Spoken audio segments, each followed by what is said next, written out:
We start our show with breaking news. Jaylen Brown is officially a Sixer. The former Finals MVP was formally introduced by Philadelphia within the last half hour, where he addressed the media for the first time. Take a listen. He had some interesting comments on how things went down in Boston. What bothered you about how this all transpired? The whole process. But to be honest, my mind is so focused on what's in front of me. To be honest, I'm moving on. Maybe one day we share the details of kind of how everything transpired and all the moving parts that took place in this. Obviously, it's a lot of speculation. I feel no need to chime in on it because I'm focused on what's in front of me. Jaylen, how would you characterize your relationship with Jason over the last year, Jason Tatum? And is that a partnership you both wanted to continue before the trade? We won a championship together. So anybody that you win a championship, you would think like that's what, a brotherhood or a lifelong legacy would entail.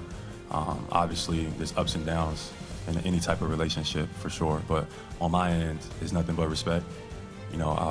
Besides when he plays the Sixers, I hope he does well. But other than that, everything for me is just based in respect. Have you guys been able to talk? Not really. All right. Hi, everybody. I'm Vanessa Richardson in for Malika Andrews. We've got Kendrick Perkins. We've got Anthony Slater and King McClure. Perk, let's start with you. We've had so many questions about how all of this ended with the Celtics. What's your reaction to hearing Jaylen Brown say he has yet to speak to Jason Tatum? Duh.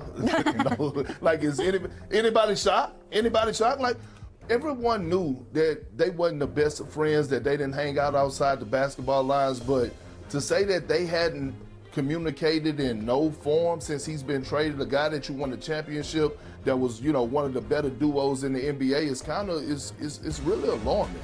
And it started to, more questions and that I want to know, like, as far as what was the real relationship with Jaylen Brown and the entire Celtic organization? Because Jason Tatum didn't come in the middle and say, hey, let's stop this. And matter of fact, Jason Tatum basically says it's time to move on. So, again, you hate to see a relationship end this way, especially two guys that wasn't even knocking at the door of their prime, accomplish a goal of winning the championship in one of the hardest cities to do so. But the fact that Jaylen Brown feels some type of way, and I know he do, it's scary for the rest of the league, because I guarantee you this young man has a chip on his shoulder. 100%, but to me, this was a business relationship, and when you are a pro, that's just how things are. You handle your business on the floor, off the floor. It doesn't matter if you have a relationship or not. Handle your business. The only thing that matters is, can you get it done when you were in between those lines, and they did that. So business is business. Forget the personal side of things, and I get it. It's respect, mutual respect from both of those guys, and I can't wait till they play against each other. I can't wait till that Boston-Philly matchup. I mean, the tension that is going to be around that game, that is going to be must-see TV, but it's respect there, mutual respect. Forget the relationship, the personal side of it. Business is business. They handle their business when they were in Boston together. Y'all remember the Durant-Westbrook first game against each other? I was in the building. That was the cupcake night. Perk remembers. Oh, yeah, Perk remembers. I've been around a lot of star partnerships, and it was always emphasized to me, the Thunder days I'm talking about, all the Warriors, teammates, that you guys don't have to be best friends. They have different interests, different personalities. Some guys have kids and wives, some guys don't. But generally, there is a level of respect in business, as you're talking about. But I am a little shocked that they haven't talked, because I can give examples of when Klay Thompson left, Klay is notoriously difficult to reach in the offseason, but when he was going through the business, he called Steph Curry. They had a conversation of, should Steph go to management or not? Should Steph push for him? Now, Klay ultimately said, don't. I want management to want me back. But Steph had that conversation. When Kevin Durant left for Brooklyn, Steph Curry flew back early from Asia to sit down with Kevin Durant and kind of have that final conversation. So I would think they would just have a lot to talk through as guys who've been together for so long, but according to Jaylen Brown, they haven't talked, and that does kind of surprise me. Yeah, no, I agree. We all know that there were plenty of questions about whose team it truly was in Boston. Today, Jaylen Brown was asked, whose team will it be in Philly? Whose team is it? Yeah, to be honest, it doesn't have to be anybody's team. It just needs to be based in respect and work. And that's kind of like my approach. I want to earn everybody respect and trust, which take time. You know what I mean? Obviously, it's a lot of guys with talent, it's egos, but to win, you got to be able to sacrifice. You got to be able to, have trust and communication. So I want to come in transparent. I want to come in with my agenda on the table. Look, this is what I'm here to do. This is what I want to do. I want to win, and we kind of can figure out how to, respectfully move around each other. But it takes a level of time to develop and earn respect from each other. But my approach has always been my work ethic. So like being the first to the gym, being in the film room, You know, I'm looking forward to learning from LeBron. I'm looking forward to learning from all those guys. But, you know, even LeBron, just everything that he's endured during his career on and off the floor, like one of my favorite things to do is learn. You know, I can't wait to just soak up as much information as I can and apply it to myself. Okay, so Jaylen seems to be malleable, still moldable at age 29, wants to learn from LeBron James. Perk, what do you think about his comments?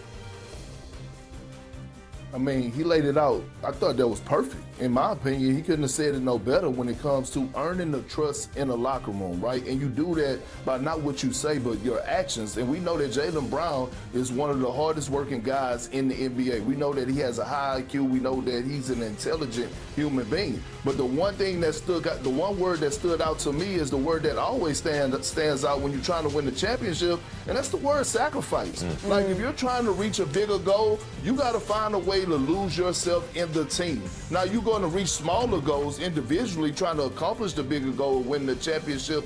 But from all the conversations, from listening to Jaylen Brown talk, it's only one goal and one agenda that's going on in Philadelphia right now, and that's the great sign leading and heading up into training camp in a few months. King, Jaylen said it could be anybody's team on a night-to-night basis. Is there a player you think is going to benefit the most from him being in Philly, adding Brown, adding LeBron? You got a bunch of young guys, right? You've got VJ, you've got Maxey. Who benefits the most? I think it's VJ. Because I think when you look at Tyrese Maxey, he's going to do what Tyrese Maxey does. You look at Jaylen Brown, he's going to do what he does best. Same thing with Embiid. He's going to be able to be a down low, dominant post threat. But VJ's game is predicated off of cuts, off of catch and shoot threes, and off of being able to thrive in transition. When you play with a guy like LeBron, let's take a look at this right here, right? Look at what LeBron can do. He sets his teammates up in ways that's almost better than anybody that we've seen in basketball history. So when you look at a guy like VJ Edgecombe, who excels in these categories, if we roll the film, I will show you exactly where LeBron will set him up for success. Take a look at this right here. Out on the break, VJ Edgecombe is the first one out. And when we talk about athleticism, oh my goodness. Meet him at the rim because my man can fly. This is going to be a highlight reel season for VJ. But it's not just in transition. Look at what he can do right here. Off the ball screen, right? He's being guarded by a 5. Well, he sets the ball screen. He can space to the three-point line. This is easy.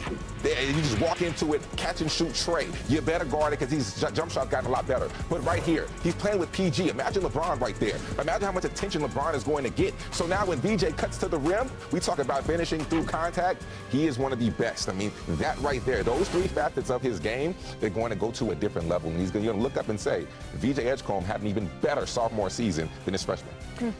Sacrifice is a word that Perk used earlier, and they're hanging out. And I think the vibes are obviously very good, but it's a lot easier to say all of this in August than in January when you've lost 3 in a row. And that's just the one thing. I want to see this team go through some adversity.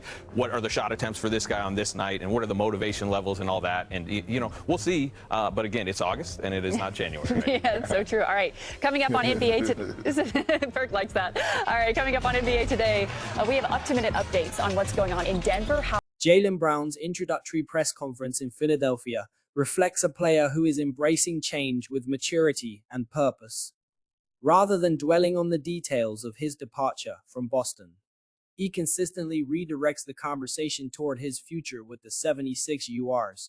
His focus on building relationships, earning trust, and contributing to a winning culture gives the impression that he is fully committed to making this new chapter a successful one. A central message throughout the discussion is Brown's belief that championships are built through sacrifice rather than individual recognition.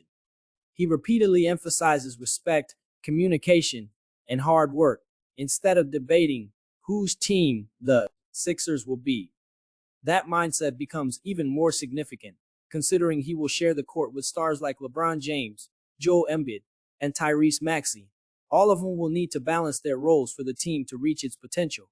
The segment also touches on the emotional side of Brown's exit from Boston, especially his comments about not speaking with Jason Tatum since the trade. While Brown avoids criticizing anyone directly, the situation naturally creates curiosity about what happened behind the scenes. The analysts offer different interpretations, but Brown's decision to remain respectful while moving forward demonstrates a level of professionalism that keeps the focus on basketball rather than controversy. Another major point is the excitement surrounding Philadelphia's young talent. Analysts believe Brown and LeBron can become valuable mentors for players like VJ Edgecombe, helping accelerate his development both on and off the court.